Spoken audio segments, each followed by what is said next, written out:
आज आपण चाललेलो आहोत मुंबईला। मुंबई या ठिकाणचं वसई रेल्वे स्टेशन आहे आणि त्या ठिकाणचं फ्लॅट क्रमांक 5।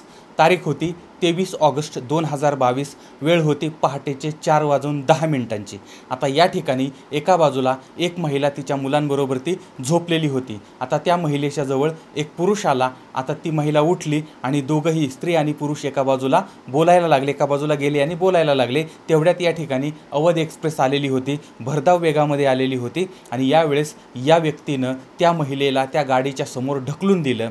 त्या महिलेच्या चिंधड्या उडाल्या, पण या पुरुषानं पाठीमागं वळून सुद्धा बघितलं नाही आणि बाजूला जी दोन लहान मुलं झोपलेली होती त्यांना उठवलं, एकाला कडेवरती घेतलं, दुसऱ्याला बोटाला धरलं आणि तो माणूस लगबगीनं तिथून निघून गेला। आता हे सगळं CCTV फुटेजमध्ये पोलिसांनी पाहिलेलं होतं। आता या ठिकाणी एक नियोजनबद्ध अशा पद्धतीचा मर्डर झालेला होता। एका पुरुषानं एका महिलेला ठार मारलेलं होतं। आता हा पुरुष कोण होता, ही महिला कोण होती, यांच्यामधलं नातं काय होतं आणि ती मुलं कोण होती, हे सगळे प्रश्न होते। पण ज्या पद्धतीनं त्या पुरुषानं त्या मुलांना घेतलेलं होतं आणि तो लगबगीनं गेलेला होता, याचा अर्थ तो त्यांचा बाप असला पाहिजे। ज्या अर्थी ती महिला त्या मुलांच्या जवळ झोपलेली होती, याचा अर्थ ती त्यांची आई असली पाहिजे आणि हा पुरुष आणि स्त्री यांचं एकमेकांचं नातं पती पत्नीचं असलं पाहिजे असं प्रथमदर्शनी वाटत होतं। पण आजकाल जमाना बदललेला आहे, त्यामुळे नक्की काय होतं ते काय सांगता येत नव्हतं। पण या पद्धतीचं जे CCTV फुटेज आहे ते पोलिसांना मिळालेलं होतं आणि त्या पुरुषाचा शोध घ्यायला सुरुवात झाली होती। आता तपासकर्त्यांनी आजूबाजूचे जे CCTV फुटेज होते ते फुटेज तपासायला सुरुवात केली आणि त्यावेळेस लक्षात आलं, म्हणजे CCTVला ट्रॅक करायला पोलिसांनी सुरुवात केली आणि यावेळेस समजलं की ही जी व्यक्ती आहे त्या व्यक्तीनं लोकल पकडली आणि ती दादरला गेली, त्याच्यानंतर तिथून कल्याणला गेली आणि त्या ठिकाणी एक ॲटो रिक्षा पकडली आणि तिथून गायब झाली।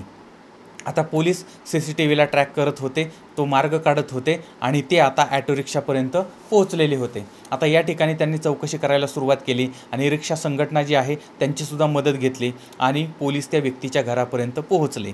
आता ही जी व्यक्ती आहे त्या व्यक्तीचं नाव होतं मेहंदी हसन अन्सारी। वय साधारणपणे 30-35च्या आसपासचं होतं आणि हा जो व्यक्ती आहे तो व्यक्ती टेमघर या भागामध्ये भाड्यानं राहत होता। आता पोलिसांनी या मेहंदीला ताब्यात घेतलं, त्यानंतर मग त्याच्याकडून जबाब घेतला। त्याच्यामध्ये त्यानं सगळं काय सांगून ठेवलं। जिला त्यानं रेल्वेखाली ढकलली होती ती त्याची बायकोच होती, तिचं नाव होतं नूरुन्निसा आणि त्यानं ही हत्या का केली होती, कशासाठी केली होती, याची सगळी कर्मकहाणी नंतर समोर आलेली होती। आता हा जो मेहंदी आहे तो मेहंदी मूळचा राहणारा आहे उत्तर प्रदेशमधला, पण पोटा पाण्यासाठी तो मुंबईत आला। या ठिकाणी मग टेमघर इथं राहायला लागला आणि पेंटरचं काम करायला लागला। चांगल्या पद्धतीनं त्याचं काम चाललेलं होतं। थोडासा तो स्थिरस्थावर झाला, 4 पैसे मिळायला लागले आणि त्यानंतर मग त्यानं गावाकडची त्याची बायको आहे नूरुन्निसा तिला बोलावून घेतलं। त्यानंतर 2 मुलं जी आहेत ती पण आली। अशा पद्धतीनं यांचा संसार म्हणजे आता चालू झालेला होता। म्हणजे त्यांची मुलं पण लहान होती, म्हणजे एक मूल होतं ते कडेवरती बसत होतं, म्हणजे साधारण 1-1.5 वर्षाचं होतं आणि दुसरं जे आहे ते चालत होतं, म्हणजे काय 2-4 वर्षाचं असेल। अशा पद्धतीनं ती लहान मुलं आणि पत्नी, अशा पद्धतीनं यांचा चौकोनी संसार इथं सुरू झाला होता, मुंबईमध्ये सुरू झालेला होता। बायको जी आहे ती मुलांना सांभाळत होती आणि पती जो आहे तो दिवस रात्र काम करत होता, पैसे कमवत होता।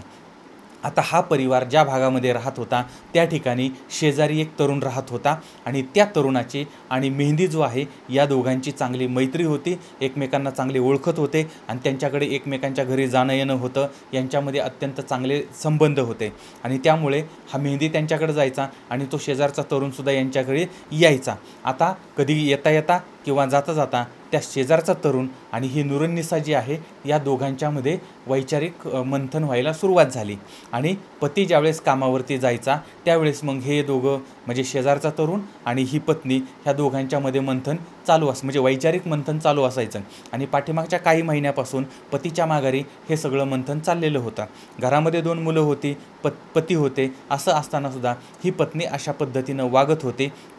आता हळूहळू हे जे मंथन आहे ते मंथन त्या मेहंदीला कळायला लागलं, हे प्रकरण त्याला समजायला लागलं आणि आपल्या पाठीमागं अशा पद्धतीनं हे सगळं चाललेलं आहे ही गोष्ट त्या नवऱ्याला सहन झाली नाही आणि त्यामुळे आता पती आणि पत्नीमध्ये वादाला सुरुवात झाली होती, भांडणाला सुरुवात झाली होती। म्हणजे मी रात्रंदिवस काम करतो आहे, घरच्यासाठी 4 पैसे मिळवतो आहे आणि आपण या ठिकाणी पोटं भरण्यासाठी आलो आहोत, तू आपल्या बाळांकडे लक्ष दे, मुलांकडे लक्ष दे, त्यांचा चांगला सांभाळ कर, पण अशा पद्धतीनं चुकीचं वागू नको।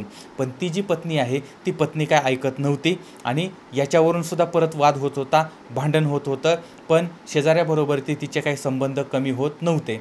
आणि आता तर तिला नवऱ्यापेक्षा शेजारी जवळचा वाटायला लागलेला होता. आणि एक दिवस ती घर सोडून प्रेमीबरोबर ती निघून गेली, पळून गेली. आता इकडं एक छोटंसं बाळ आहे, 2 बाळं छोटी छोटी आहेत. आता या बाळांना सांभाळायचं कसं? आणि त्या नवऱ्याला आता काळजी वाटायला लागली. मग त्यानं तिला शोधल्यानंतर मग कशीबशी तिला माघारी आणली आणि पुन्हा त्यांच्या संसाराला सुरुवात झाली. म्हणजे एकदा ही पळून, म्हणजे माध्यमातून काही बातमी आली होती की ती एकदा पळून गेली होती, तिला माघारी आणली. आता पण काय होतं माहिती आहे का, वळणाचं पाणी जे आहे ते वळणाला जातं. त्याप्रमाणे 21 ऑगस्ट 2022ला ही जी बायको आहे ती पुन्हा मुलांना घरामध्ये तसंच ठेवलं आणि अचानकपणे गायब झाली. आता ही बातमी नवऱ्याला कळली. आता काय करायचं त्याला ते सुचेना. आता बायको कुठं गेली, काय गेली हे काय तिनं सांगितलेलं नव्हतं. यामुळे त्यानं तिला फोन लावला, पण याला नक्की खात्री होती की ही त्याच्याबरोबर ती गेली असेल किंवा त्याच्याकडे गेली असेल. आता ह्यानं फोन लावला, तिनं तो फोन उचलला आणि सांगितलं, मी आता तुम्हाला कायमची सोडून चालले, मला शोधण्याचा प्रयत्न करू नका आणि मी माघारी येणार नाही. आता यावेळेस ती बोलता बोलता तिनं सांगितलं की मी आता वसई रेल्वे स्टेशनवरती आहे आणि मला न्यायला प्रेमीचा कोणीतरी भाऊ का कोणीतरी येणार होतं आणि मी त्याच्याबरोबर ती जाणार आहे आणि नंतर ते आम्ही दोघंजण, म्हणजे ते तिने सांगितलं असं मी चाललं आहे, मला शोधू नका आणि मी आता परत येणार नाही. आता त्यावेळेस त्या नवऱ्यानं मग तिला समजावलं, तू जाऊ नको असं तसं, पण तिने काय ऐकलं नाही. आणि त्यावेळेस मात्र मग त्या नवऱ्यानं दोन्ही मुलांना बरोबर ती घेतलं आणि तो सुद्धा त्या रेल्वे स्टेशनवरती आला. रेल्वे स्टेशनवर आल्यानंतर मग त्यानं इकडं शोधलं. त्यावेळेस त्याची बायको दिसली. त्याची बायको तिच्या प्रेमीची वाट बघत होती. आता त्या ठिकाणी तो प्रेमी काय अजून आलेला नव्हता आणि त्यामुळे मग हा आता मुलाबाळांसह तिथं पोहोचलेला आहे. आता तो तिला सांगत होता की ह्या मुलाबाळांकडे तरी बघ, या पोरांकडे तरी बघ, यांनी काय करायचं, त्यांना आईची गरज आहे, तू माघारी चल. पण ती काय ऐकायला तयारच होत नव्हती आणि ती मुलांना सोडून त्या प्रेमीबरोबर ती जाण्यासाठी तिथं बसलेली होती आणि आतुरतेने त्या प्रेमीची वाट बघत होती. आता ती माघारी यायला तयार नव्हती. यावरून पुन्हा त्या ठिकाणी सुद्धा वादाला ठिणगी पडली आणि पुन्हा त्याच्यामध्ये भांडण सुरू झालं. तो दिवस जो होता तो गेला. त्याच्यानंतर आता हे पती आणि पत्नी, मुलं हे सगळे त्याच ठिकाणी स्टेशनवरच होते आणि त्याच्यामध्ये 1 दिवस गेला, 2 दिवस गेले आणि 23 ऑगस्ट 2022 या दिवशी पहाटे साधारण 4चा सुमार झालेला होता. लक्षात घ्या, म्हणजे जेव्हापासून इथं आले होते तेव्हापासून ते कुठंच गेलेले नव्हते आणि तो प्रेमी पण आलेला होता की नव्हता त्याच्याबद्दलची काही डिटेल मिळत नाही, पण कदाचित तो आला पण नसेल आणि ही मात्र त्याच्यासाठी अडून बसलेली होती. आणि मग 23 ऑगस्टला पहाटे 4च्या सुमारास बायको मुलांना घेऊन एका बाजूला झोपलेली होती. नवऱ्याला मात्र झोप येत नव्हती आणि याच सुमारास त्याला, म्हणजे आता ते अनाऊन्समेंट वगैरे होते ना, तशा पद्धतीची सूचना झाली आणि यावेळेस अवध एक्सप्रेस येत आहे ही माहिती त्याला मिळाली. आता हे ऐकल्यानंतर त्या नवऱ्याच्या डोक्यामध्ये प्लॅन आला आणि त्यानं लगबगीनं बायकोला उठवलं. आता ती अर्धवट झोपेमध्ये होती आणि याच्यामध्येच या नवरा बायकोचं बोलणं सुरू झालं आणि ती बायको काही त्याला ऐकत नव्हती, मी माघारी येणार नाही वगैरे म्हणत होती. आणि याच वेळेस मग अवध एक्सप्रेस येत होती आणि मग या नवऱ्यानं तात्काळ त्या बायकोला त्या गाडीच्या समोर ढकलून दिली आणि त्यानंतर काय झालं हे त्यानं ढुंकूनसुद्धा बघितलं नाही आणि मुलांना घेऊन तो पसार झाला. पुढच्या 12 तासामध्ये पोलिसांनी या पतीला ताब्यात घेतलं. ती जी लहान मुलं आहेत त्यांना त्यांच्या नातेवाईकांच्या ताब्यात दिलं आणि पुढची जी कायदेशीर कारवाई आहे ती कारवाई त्यांनी सुरू केली. अशा पद्धतीनं प्रियकराबरोबर पळून जाण्यासाठी बायको घरातनं बाहेर पडली होती. त्या बायकोला नवऱ्यानं रेल्वेच्या रुळाखाली, म्हणजे रेल्वेखाली ढकलून, रुळावर ढकलून तिला ठार मारलं. आता याच्यामध्ये आईची हत्या झालेली आहे, बाप जेलमध्ये गेलेला आहे, 2 मुलं अनाथ झालेली आहे आणि जी माहिती माध्यमातून आली ती मी तुमच्यासमोर मांडलेली आहे. आता याचा अजून तपास चाललेला आहे, कदाचित वेगळी माहिती, नवीन माहितीसुद्धा आपल्यासमोर येऊ शकते. आता ही हत्या करण्याचं कारण हेच होतं की अजून वेगळं काही कारण होतं आणि बऱ्याच वेळा काय होतं की आपल्याकडे जी माहिती येते, माध्यमातून जी माहिती येते ती माहिती ही जे आरोपी आहे त्या आरोपीनं सांगितलेली असते, त्याच्यावरती आधारित असते. पण जी व्यक्ती पीडित असते ती तर जिवंत नसते, त्यामुळे ती तिची बाजू मांडत नसते, त्यामुळे कदाचित त्याची वेगळी बाजूसुद्धा असू शकते. पण जे आता तपासाअंती ते पुढं येईलच. पण या सगळ्या प्रकरणामधून आपण धडा काय घ्यायचा? तर आता ही गोष्ट, ही घटना घडली, ती काय आपण बदलू शकत नाही किंवा जे घडलं ते त्याच्यावरती कायदेशीर प्रक्रिया आहे. पण या सगळ्या प्रकरणामधून आपल्याला मिळणारा धडा मात्र फार महत्त्वाचा असतो आणि ते म्हणजे जी व्यक्ती स्वतःच्या लहान मुलांचा विचार करत नाही, जी व्यक्ती आपल्या जीवनसाथीचा विचार करत नाही, तर अशा व्यक्तीच्या जवळ राहणं अत्यंत घातक असतं आणि कधी ना कधीतरी ही व्यक्ती आपलासुद्धा घात करू शकते किंवा दुसऱ्याचा घात करू शकते. त्यामुळे या व्यक्तीच्या बरोबर ती हिंसाचार करून स्वतः शिक्षेस पात्र होणं म्हणजे स्वतःच्याच पायावरती धोंडा पाडून घेणं. त्यामुळे अशा व्यक्तींपासून सन्मानानं दूर व्हा, अशा व्यक्तींना सन्मानानं दूर करा, हे अत्यंत गरजेचं आहे.